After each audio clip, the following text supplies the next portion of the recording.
I remember the taste of light when they first unwrapped my eye.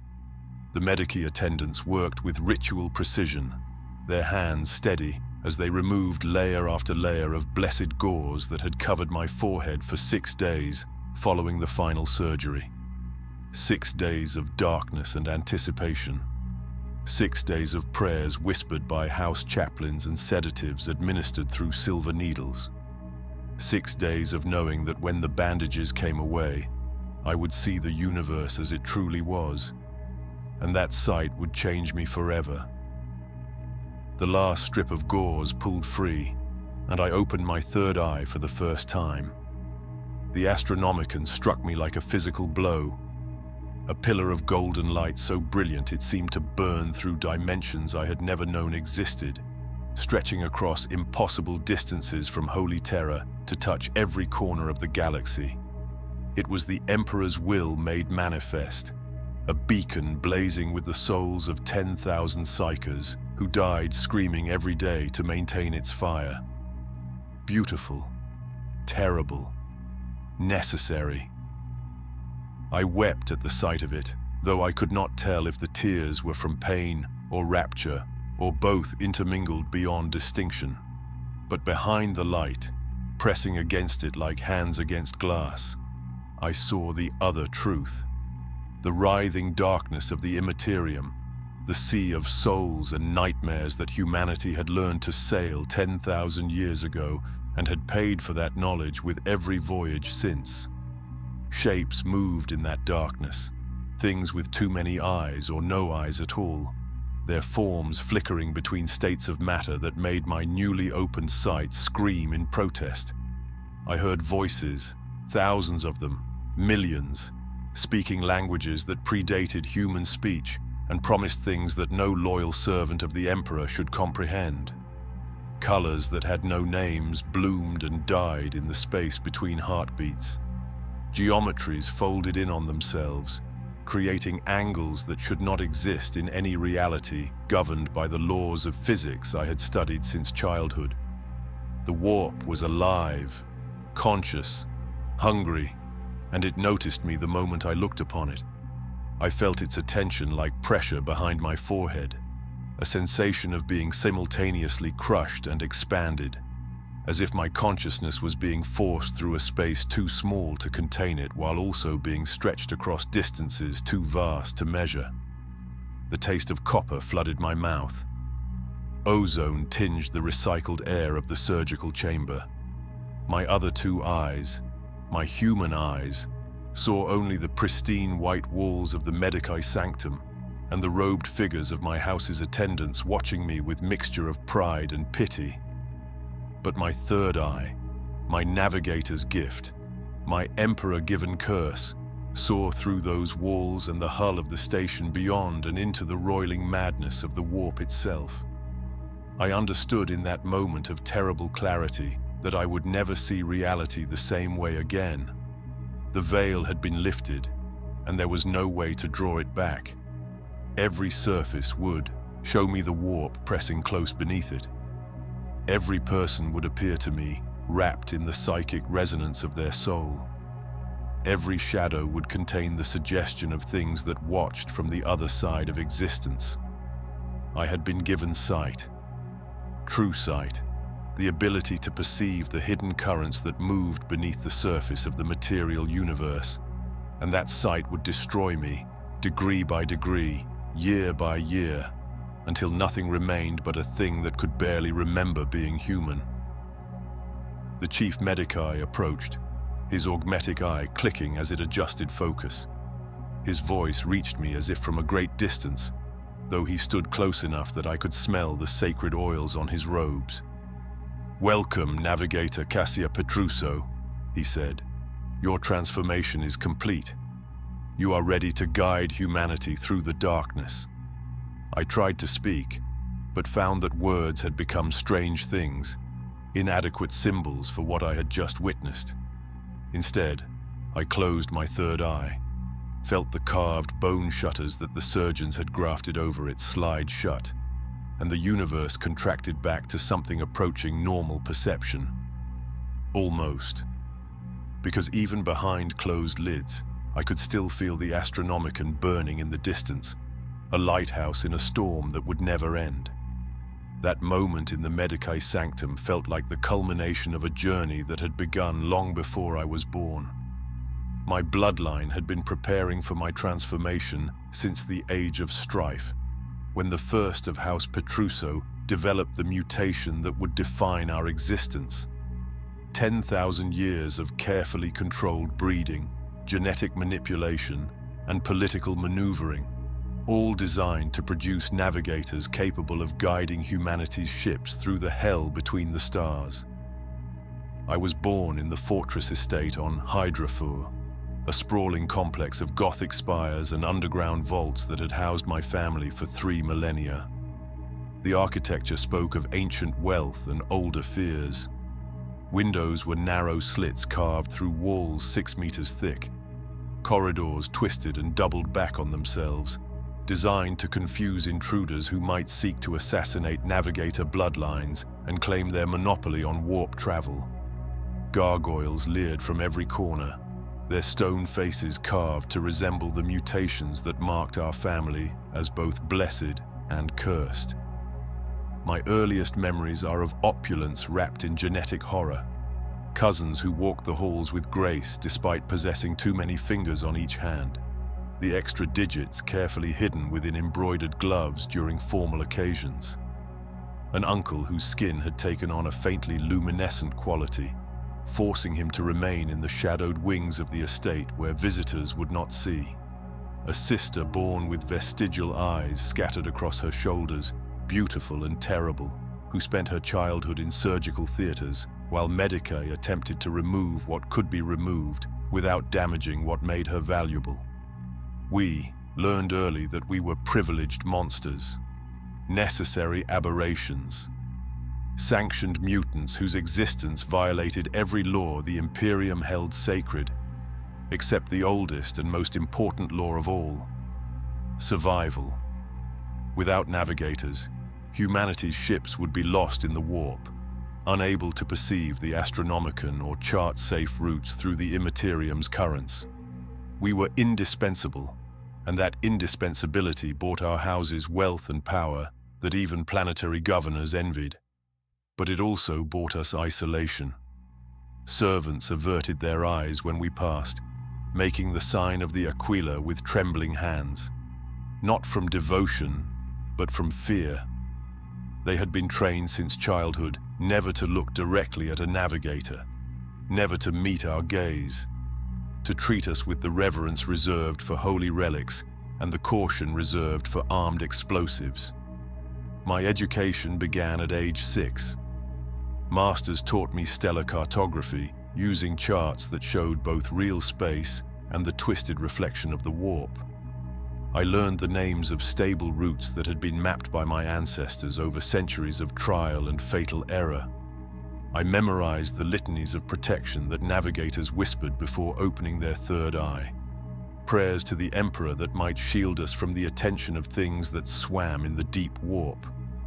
I studied the political structures of the Navi's nobilite, the careful balance of alliances between houses, the marriage contracts that treated us as breeding stock, whose genetic value could be calculated in throne gelt and trade concessions. At puberty, when the third eye began to develop beneath the skin of my forehead, they fitted me with my first band. Silk and silver, wrapped tight to conceal the bulge that marked me as what I was becoming. Later came the veils, gossamer thin, but psychically woven to dampen the emanations that would begin when my eye fully formed. I learned to wear them with pride, the way other noble children might wear medals or family crests. They were symbols of our burden and our glory, proof that we carried the weight of humanity's survival on our mutated flesh. My parents regarded me with the same expression I had seen in the Medicae's augmetic eye: pride mixed with calculation, love tempered by genetic assessment. They knew what I would become, what I would suffer, what I would lose. But they also knew that our house's contracts with the merchant fleets and navy vessels depended on producing navigators of sufficient quality and quantity. I was their investment in the future, another link in a chain stretching back 10,000 years to the Age of Strife, when humanity first learned to sail the stars and paid for that knowledge with the souls of those who could see. The chain reached its next link on the day I turned 23, when the house matriarch summoned me to the chamber of selection. 3 other candidates stood beside me, cousins whose bloodlines had proven sufficiently pure, whose mutations had manifested within acceptable parameters, whose psychological evaluations suggested they might survive what came next. The matriarch studied us with eyes that had seen 2 centuries of navigator selections, her own third eye hidden behind a band of woven platinum and blessed silk. "Cassia Petruso," she said, and her voice carried the weight of 10,000 years of tradition. "You have been chosen for the trials of awakening. May the Emperor guide your sight, and may your sacrifice illuminate the path for all humanity." The words should have filled me with pride. Instead, I felt only the cold certainty that I had reached a threshold from which there would be no return. They began with psychic conditioning. For 6 weeks, I sat in chambers lined with psycho-reactive crystals, while sanctioned psychers from House Belisarius subjected my consciousness to progressively stronger warp phenomena. First came simple exposure to minor warp currents, controlled fluctuations that felt like static electricity across my thoughts. Then came direct contact with bound creatures, daemonettes and nurglings imprisoned in stasis fields, their emanations washing over me while I learned to maintain my sense of self against the tide of alien emotion and malevolent hunger. The pain was not physical, though my body responded as if it were. I vomited after the first true exposure, my nervous system rejecting sensations it had not evolved to process. I wept after the 3rd session, though I could not explain why.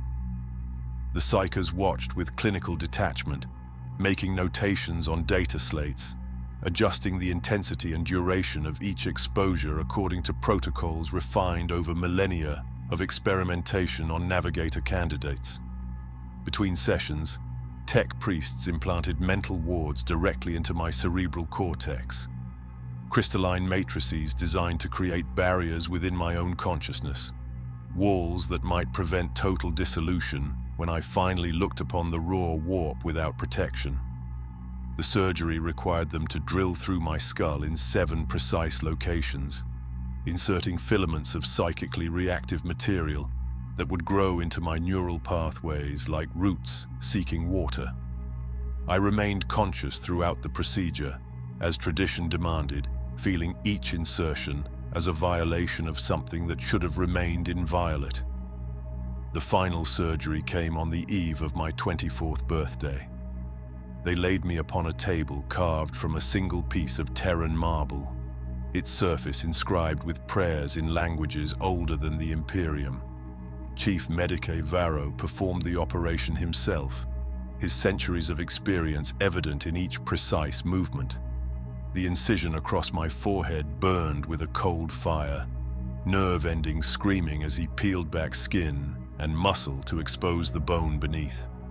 I felt the drill bite into my skull, heard the high whine of its diamond tip grinding through the vestigial bone plate that had covered my pineal gland since birth. When he reached the gland itself, swollen and transformed by my navigator genetics into something no baseline human possessed, he made the crucial cuts that would allow it to open. Then came the augmetics, crystalline lenses ground from materials harvested from the depths of Mars, implanted to help focus the sight that would soon flood through me. Each insertion felt like glass being pressed directly into my brain, a psychic pressure that made the physical pain seem almost merciful by comparison. Through it all, a figure watched from the shadows of the surgical theater. My navigator tutor, assigned by the house to oversee my final education. I had never seen their face, only the ornate brass mask they wore, sculpted to resemble human features but clearly concealing something beneath that had progressed beyond acceptable bounds. When the surgery ended and Varro wrapped my forehead in blessed gauze, the tutor approached my table and spoke in a voice like wind through empty corridors. "You will see things that were never meant to be seen," they said. "You will know things that corrode the soul. And you will do this until you can no longer remember why you started." I tried to dismiss the words as theatrical tradition, the melodrama that older navigators inflicted on initiates to test their resolve. But as the sedatives pulled me under, I felt the seed of doubt take root in soil made fertile by 6 weeks of psychic violation and surgical transformation. The doubt proved prescient. 6 days after my awakening in the Medicae Sanctum, House Petruso assigned me to my first commission. The merchant vessel Righteous Prophet, a dictator-class cruiser operating trade routes between Hydrafur and the forge worlds of the Lathe system. A routine journey, they told me. Safe currents, well-mapped routes, minimal warp turbulence, the perfect initiation for a newly awakened navigator. I boarded the ship through a private airlock, never walking the corridors where common crew might see me unveiled. Servitors carried my belongings to the Navigator's Sanctum, a chamber isolated in the ship's highest tower, as far from the engineerium and crew quarters as the vessel's architecture would allow. The space had been prepared according to ancient specifications, walls lined with cogitator banks and auspex arrays that would feed me data about the ship's position and status. Star charts spread across mahogany tables, showing both the rational topology of real space and the nightmare geography of the warp's currents. Brass instruments of unclear purpose hung from the ceiling, their mechanisms clicking softly as they measured fluctuations in local psychic pressure.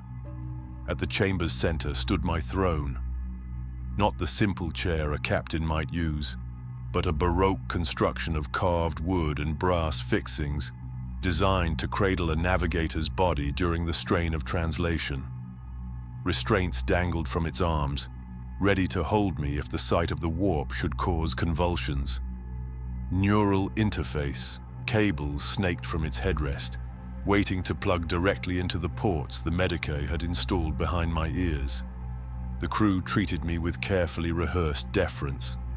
Captain Velos came to my sanctum to deliver his greetings, but he would not meet my veiled gaze, and he left as quickly as protocol would allow. The ship's priest blessed my chamber with sacred oils and prayers, but I noticed how his hands shook when he approached within 3 meters of where I stood. To them, I was necessary, but unclean. A sanctioned mutant whose service they required, but whose presence contaminated the air they breathed. On the 3rd day, we prepared for translation into the warp. I seated myself upon the throne, allowed the servitors to fasten the restraints and connect the neural cables. The ship's systems fed directly into my consciousness now, giving me awareness of the Geller field generators charging to full power, the Navigator's choir of 300 souls readying themselves to amplify my sight, the void shields reconfiguring to prepare for the transition between dimensions. I removed my veil. I opened my 3rd eye. The material universe peeled away like skin from burned flesh. I saw the ship as it truly was, a bubble of reality held together by ancient technology and desperate faith.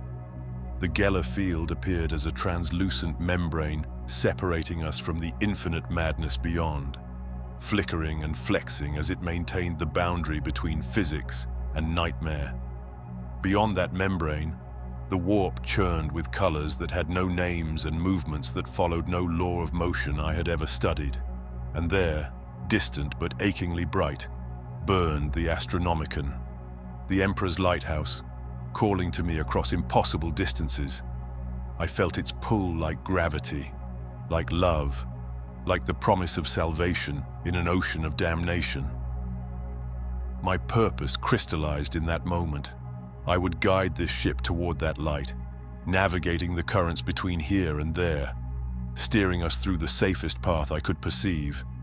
But between us and salvation, Things moved in the deep warp. I saw them at the edges of my perception. Entities that noticed our bubble of reality and turned their attention toward it with curiosity or hunger or emotions I had no framework to comprehend. Faces pressed against the Geller field, human and not human, their features shifting between states of matter and unmatter.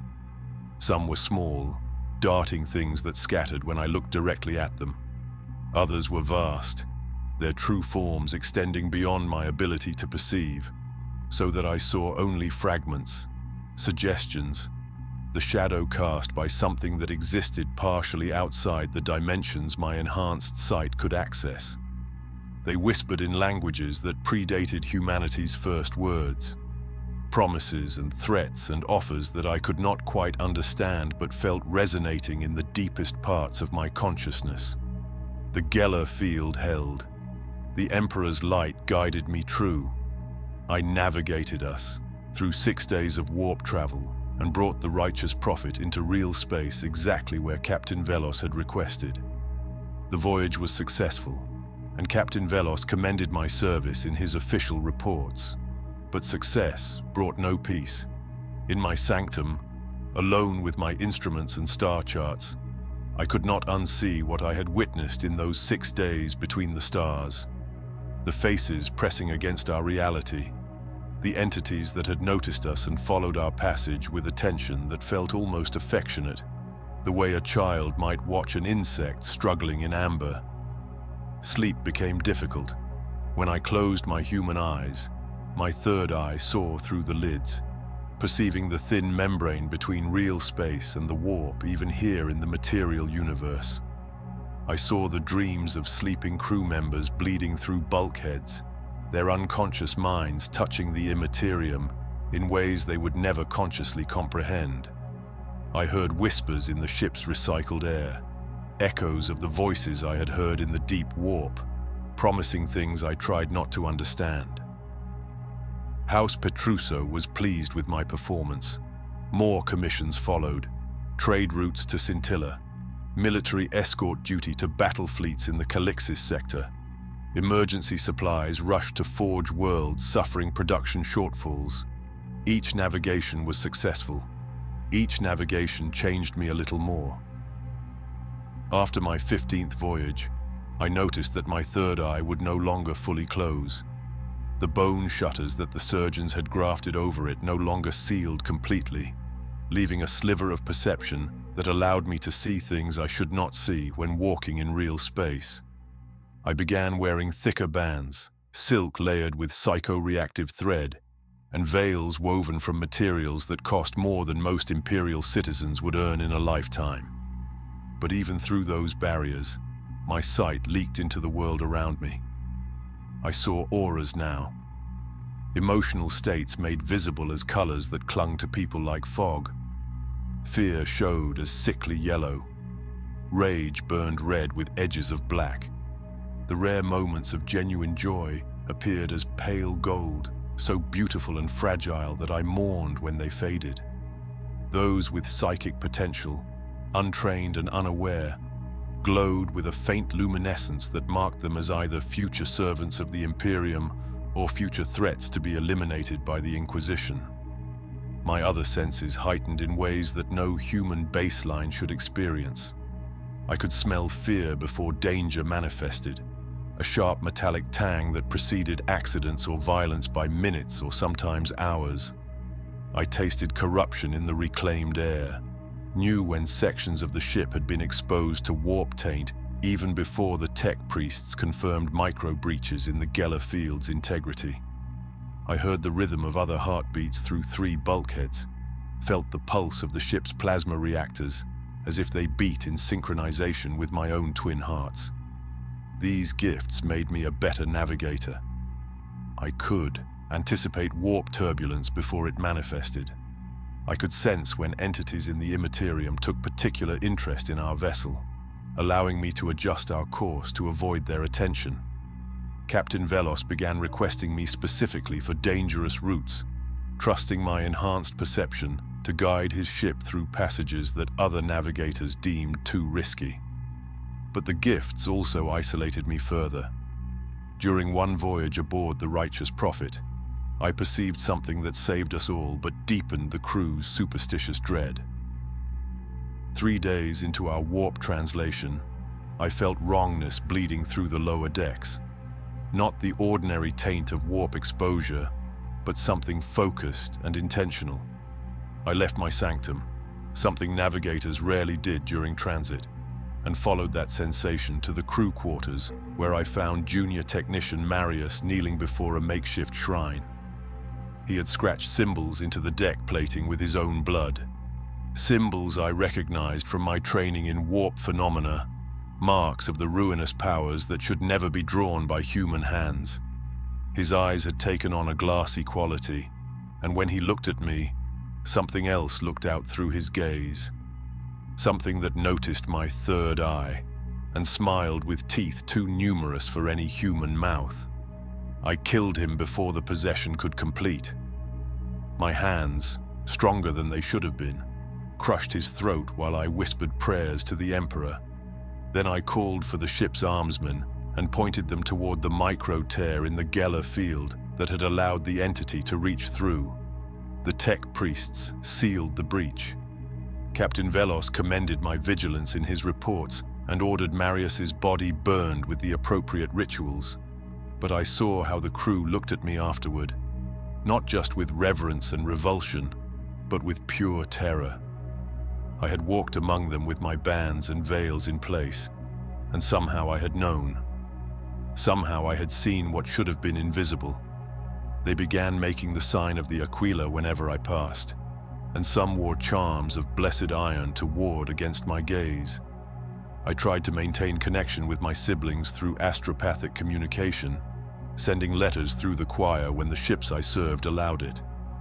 My brother Michael responded with increasing irregularity, his messages taking on strange cadences, his handwriting becoming more elaborate and less legible, as if his hand could no longer quite remember how human script should appear. My sister Lyra wrote obsessively about patterns she had begun to perceive in the warp currents, mathematical progressions that she insisted held significance beyond mere navigation, codes written into the fabric of the immaterium itself that whispered of purposes older than humanity. Then Lyra's communications stopped entirely. 3 months later, I received word through house channels that she had been found in her sanctum, catatonic, her third eye open and weeping fluid that the Medicae could not identify. She had seen something during a navigation that had broken whatever defenses her mind possessed. The house confined her to their Medicae facilities on Hydrafor, sedated and restrained. Another navigator whose service had ended not in glory but in madness. I mourned her, but I also understood with cold certainty that her fate awaited all of us eventually. We were deteriorating, all of us who bore the navigator's gift, becoming less human with each voyage, each glimpse into the infinite horror between the stars. The commission that changed everything came during my 4th year of service. The Forge world Cambrius had come under attack by an Eldar war host, and the Righteous Prophet was tasked with rushing emergency supplies to the Imperial garrison. Speed was essential. Captain Velos requested the fastest route I could navigate, even if it meant cutting through regions of unstable warp space that most navigators would avoid. I accepted the challenge. Perhaps I should have recognized my hubris in that moment, but I had grown confident in my abilities, trusting my enhanced perception to guide us through dangers that would have destroyed lesser vessels. We translated into the warp, and immediately I knew this voyage would be different. The Astronomicon appeared dim and occluded, its light filtered through layers of warp turbulence like sunlight through storm clouds. I had never navigated with such limited guidance from the Emperor's beacon, but our mission was urgent, and my pride would not allow me to retreat to safer currents. I steered us deeper into the immaterium, following routes that I perceived through raw intuition rather than established charts. The ship bucked and shuddered as we passed through regions where the warp's nature became more chaotic, more hostile to the ordered reality we carried within our Geller field. And in that deeper darkness, I saw the truth that my training had only hinted at, that my tutors had lacked words to properly describe. The warp was not merely an ocean of psychic energy populated by entities and demons. It was a dimension of pure concept, where thought and emotion had solidified into geography. In the distance, barely visible at the edge of my perception, I saw vast structures that hurt to contemplate. Palaces of impossible architecture where angles defied geometry and distances had no consistent meaning. Gardens that grew cancers instead of flowers, their branches reaching across dimensions to spread plague and despair. Labyrinths of crystallized deception where truth itself had become a maze with no exit. Mountains of brass and bone where rage had been given form and mass, towering higher than any structure in the material universe. These were the domains of the ruinous powers themselves, the dark gods whose existence the Imperial Creed denied, even as every navigator knew their terrible reality. I saw them as dark stars, anti-lights that drew in hope and faith and sanity, processing them into fuel for their eternal war against reality itself. And I saw other ships lost in this darkness, vessels that had translated into the warp centuries or millennia ago and never found their way back to real space. Some still sailed through the currents, their hulls twisted by prolonged exposure into shapes that only superficially resembled Imperial architecture. Their Geller fields flickered weakly or had failed entirely, and I could perceive their crews transformed into things that served the entities swimming through the deep warp. On one such vessel, I saw the Navigator's sanctum, and within it a figure still seated upon their throne, their body long dead but their consciousness somehow preserved, still attempting to steer a course toward a light they could no longer perceive. That vision of lost ships and dark domains should have destroyed me. But something else appeared in that darkness, something that noticed me specifically. A demon prince, a being of such immense power that its attention caused physical pain even through the protection of our Geller field. I felt my skull fracture along hairline seams as it turned its gaze upon me, felt my third eye begin to bleed as it perceived me perceiving it. The entity did not speak in words. It communicated in pure meaning that bypassed language entirely and wrote itself directly into my consciousness. It showed me routes through the warp that no navigator had ever charted, passages through regions where the Astronomican's light had never reached, shortcuts that could reduce voyage times from months to days. It offered knowledge of the Immaterium's deepest secrets, understanding that would make me the greatest navigator in the Imperium's history. It offered to make me more than human, to elevate me beyond the limitations of flesh and sanity into something that could perceive all of reality's dimensions simultaneously. All it asked in return was a single choice. One small deviation from my current course. One moment of surrender to its will. I refused. Through pain that made my earlier surgeries seem gentle by comparison, I maintained our heading toward the dim light of the Astronomican. I whispered prayers to the Emperor that I barely believed in anymore, prayers that were more plea than devotion. The demon prince's attention lingered for what felt like hours, but was probably only seconds, and then it withdrew, returning to whatever dark work occupied its immortal existence. We emerged from the warp 17 days later, arriving at Cambrius with the supplies that would help hold the Imperial garrison against the Eldar assault. Captain Velos commended my skill. House Petruso celebrated another successful navigation. But I knew that something fundamental had changed in me during that voyage. My sight was not just a tool, it was a vulnerability. Every time I looked into the warp looked back into me, and with each exchange, something of what I had been was eroded away. Years passed, 7 years, then 12, then 19. I became one of House Petrusso's most skilled navigators, sought after by prestigious merchant cartels and navy battle groups for the most dangerous routes. My success rate was exceptional. My ability to perceive threats before they manifested saved countless ships and crew, but the cost mounted with each voyage. My mutations progressed beyond what my training had prepared me for. My third eye grew larger, its circumference expanding until it dominated my forehead, the bone structure around it warping to accommodate its altered shape. The skin covering it became translucent, revealing the crystalline augmetics beneath, their facets catching light in ways that made observers uncomfortable. I required bands of blessed lead now, thick enough that they left permanent indentations in my flesh. Other changes emerged more subtly. My fingers elongated, each digit gaining an extra joint that gave my hands an unsettling flexibility. My voice took on harmonic overtones, as if multiple versions of myself spoke simultaneously from slightly different dimensions.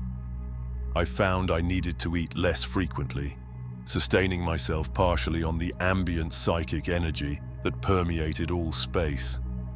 The ship's medici noted that my metabolism had become increasingly difficult to classify by baseline human standards.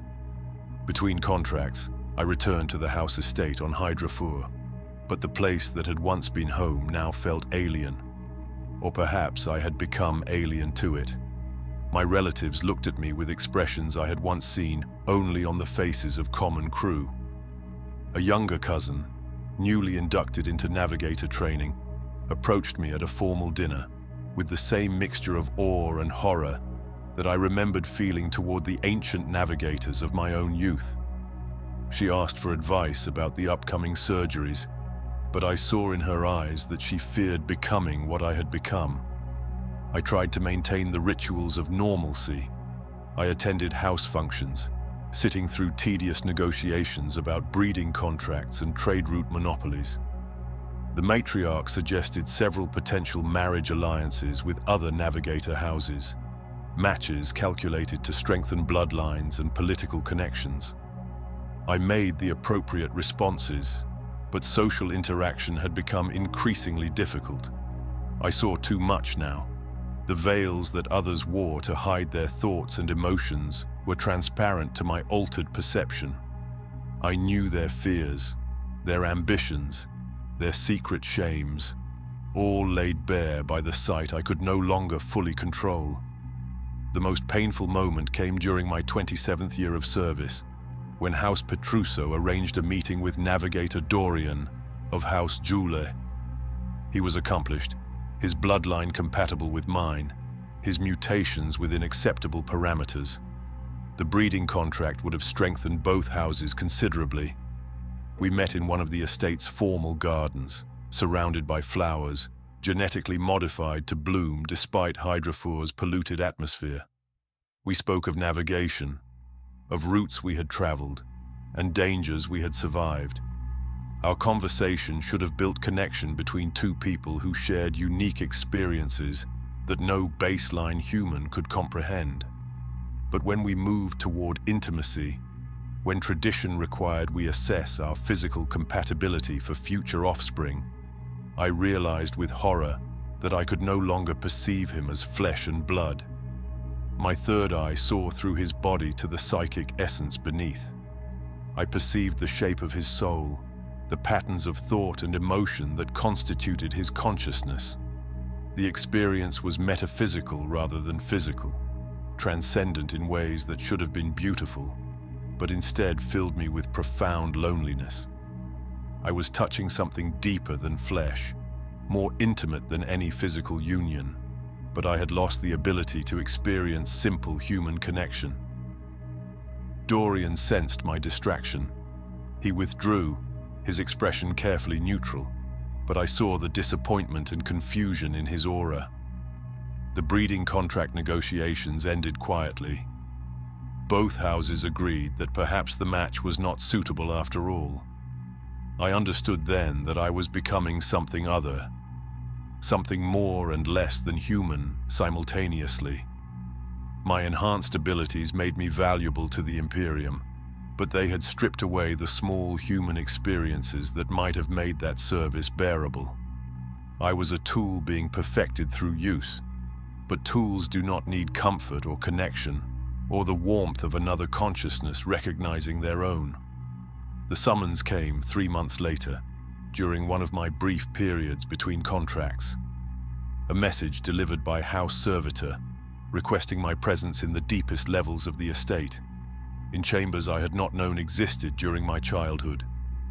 The message came from Navigator Ancient Ezra, who had served House Petruso for over 5 centuries, a living relic whose name was spoken with reverence and carefully concealed unease. I descended through corridors that grew progressively older as I traveled deeper. The architecture changed from the Gothic grandeur of the upper levels to something more ancient, stonework that dated back to before the Imperium, before even the Age of Strife. Guards in house colors stood at checkpoints, their weapons lowered in respect as I passed, but their eyes averted as tradition demanded. The chamber at the corridor's end was vast and dark, lit only by lumens that had been dimmed to their lowest setting. Instruments that I recognized as navigation equipment filled the space, but they had been modified and augmented over centuries until they bore only superficial resemblance to standard configurations. Star charts covered every wall, layered so thickly that earlier generations' work was visible only as palimpsest beneath more recent additions. And at the chamber's center, seated upon a throne that had been modified to accommodate a form that had long since departed from human parameters, was Ancient Ezra. Their body had mutated beyond anything I had seen, even in the most grotesque wings of house medical facilities. The third eye had consumed most of their face, expanding until it dominated their features, its crystalline structure visible through skin that had become translucent as membrane. Other eyes had manifested across their body, smaller versions of the primary eye, each one tracking movement independently. Their limbs had elongated, joints bending in ways that suggested additional articulation beyond human skeletal structure. But their voice, when they spoke, carried clarity that 5 centuries of service had not diminished. Cassia Petruso, they said, and the words resonated with harmonics that made the air itself vibrate. I have watched your progress with interest. You navigate with skill that reminds me of my own early centuries. But skill is not enough. It is time you understood what awaits you at the end of this path we have chosen. Ancient Ezra gestured with an elongated hand toward a seat positioned near their throne. I sat, my own mutations seeming almost modest in comparison to what 5 centuries had wrought upon this navigator's form. The multiple eyes tracked me with disconcerting independence, some focusing on my physical presence, while others seemed to perceive layers of reality I could not access, even with my enhanced sight. All navigators eventually face a choice, Ezra said, their voice carrying the weight of experience that spanned half a millennium. We can continue navigating until our minds fracture completely, until we become either gibbering wrecks locked in our own terror, or worse, doorways through which warp entities can enter real space. Or we can retire, have our third eye surgically blinded, and live out our remaining years in darkness, cut off from the only purpose that has ever defined our existence. The words struck me like physical blows. I had suspected something of this truth, but hearing it spoken with such finality made it real in ways my imagination had avoided. Look upon me, child, Ezra continued. I am what awaits you if you choose to continue serving. Each voyage takes something irreplaceable. Each glimpse into the warp erodes another fragment of what you were. I have navigated for 537 years. I have guided 17,000 ships safely through the immaterium. I have saved millions of lives through my service. But I can no longer remember my mother's face. I cannot recall the taste of food or the sensation of natural sunlight on unmodified skin. My dreams are warp currents, My thoughts follow patterns that would drive baseline humans mad in moments. They rose from their throne with movements that suggested their body operated on principles only tangentially related to human anatomy. They led me deeper into the chamber, toward a doorway I had not noticed in the shadows. Beyond lay another corridor, this one lined with sealed chambers, each door marked with house seals and prayers of containment. The Navis Nobilitae conceals this truth from younger navigators, Ezra said as we walked. Every house maintains secret wards like these, where the irretrievably mad are kept in luxurious imprisonment. Some are sedated into permanent dreams. Others are restrained because the things that look out through their eyes are no longer entirely human. Their service has ended, but their suffering continues until death finally grants them mercy. Ezra opened one of the chamber doors. Inside, restrained upon a bed draped in silk, lay a navigator whose mutations had progressed into territory that challenged definition. Their third eye had split into 3 separate organs, each one tracking different planes of reality simultaneously.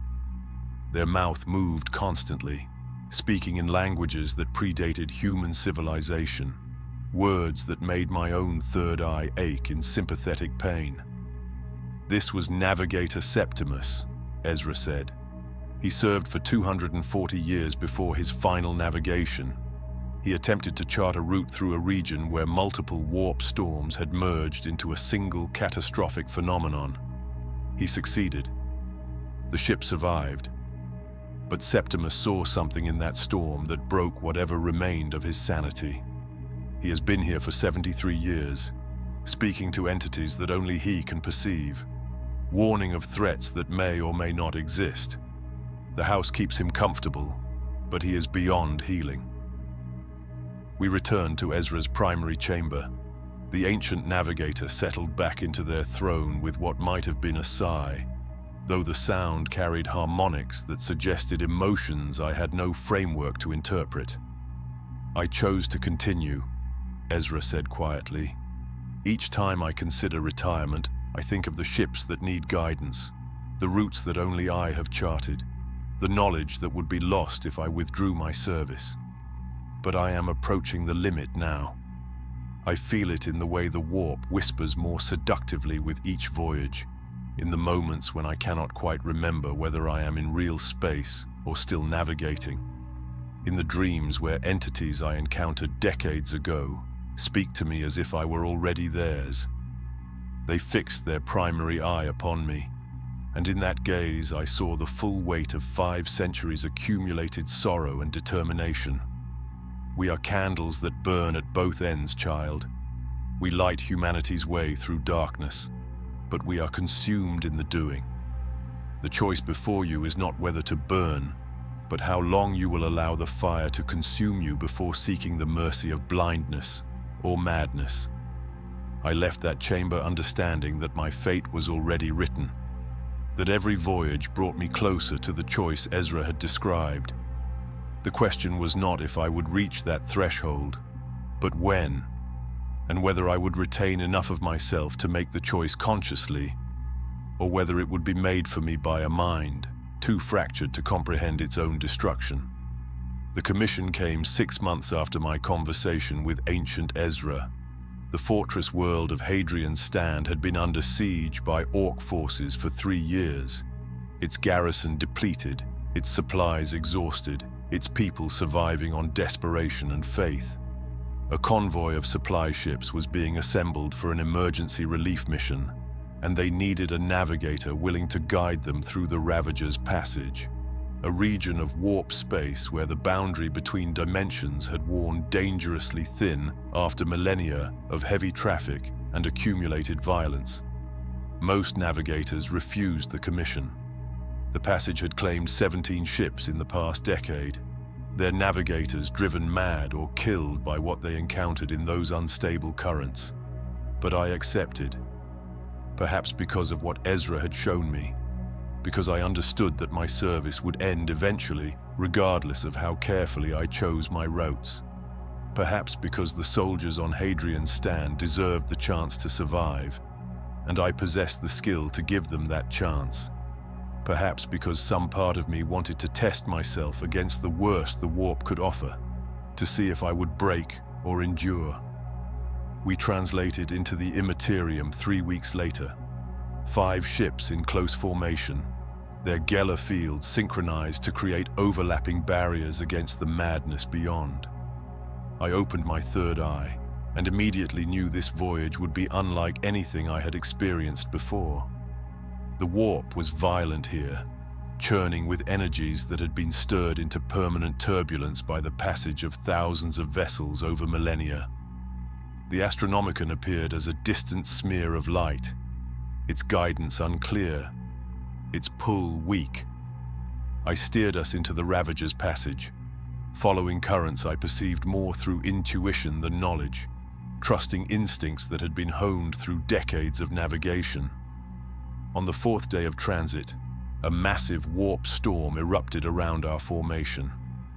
Not the ordinary turbulence I had learned to anticipate, but a catastrophic confluence of psychic energies, as if multiple regions of the Immaterium had suddenly collapsed into a single point of infinite chaos. Our Geller field flickered, its integrity compromised by forces that exceeded the parameters its ancient technology had been designed to withstand. The Astronomicon's light vanished completely, occluded by the storm's fury. I was navigating blind now, steering through darkness using only my raw perception of warp currents and the understanding I had accumulated through years of studying the Immaterium's impossible topology. And in that darkness, I saw things that no navigator had seen and survived with sanity intact. I witnessed the birth of a demon, a minor entity coalescing from the concentrated suffering of a hive city whose population had been driven to madness by chaos corruption. I watched as human emotions, terror and rage and despair, compressed and crystallized into something with consciousness and will and hunger. The process was beautiful in its horror, creation and damnation occurring simultaneously. I heard the death scream of an entire world echo through the warp, its billions of souls crying out in unison as tyrannid hive fleets consumed their planet. The sound carried across dimensions, a psychic shockwave that rippled through the Immaterium like thunder through atmosphere. I felt each individual death, each consciousness winking out like candles extinguished by wind. I saw the faces of every soul I had ever helped transport staring back at me from the storm. Soldiers I had guided to war zones where they died in nameless battles. Merchants whose ships had been lost on subsequent voyages with different navigators. Pilgrims who had reached their holy destinations only to find faith insufficient protection against the galaxy's cruelties. They looked at me with expressions I could not interpret, accusation or gratitude or simple acknowledgement that I had been part of their journeys toward whatever ends they met. For a moment, I considered surrender. The storm offered dissolution, the chance to let my consciousness dissolve into the warp's infinite currents, to become one with the chaos, and finally escape the burden of individual existence. It would be so easy to simply let go, to stop fighting against forces that had been eroding my humanity for decades.